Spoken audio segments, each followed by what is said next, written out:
বিশেষ করে আপনারা জানেন দারুন নাজাত সিদ্দিকিয়া কামিল মাদ্রাসা অধিকাংশ সবক শুরু হয় এটি বুধবারে। প্রশ্ন করতে পারেন যে কেন এটি বুধবারে শুরু করা হয়?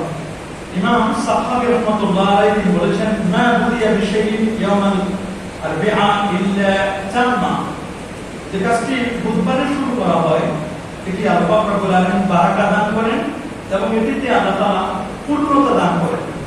সহিহ মুসলিমের একটি হাদিস রয়েছে যে আল্লাহ সুবহানাহু ওয়া তাআলা পবিত্র নূরকে সৃষ্টি করেছিলেন আল্লাহ তাআলা বুধবার। ইলম হচ্ছে একটি নূর, সুতরাং এই ইলমের সূচনা যেহেতু এটি বুধবারে হয়েছে, এজন্য বুধবারে কিন্তু দারুন নাজাত সিদ্দিকিয়া কামিল মাদ্রাসার সবকগুলো শুরু করা হবে।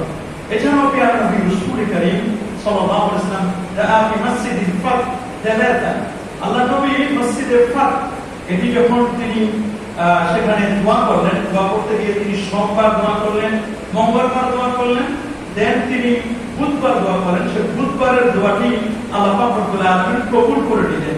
এর দ্বারা বোঝা যায় বুধবারে কোনো নতুন কাজ শুরু করলে সেই সময় আল্লাহ পাক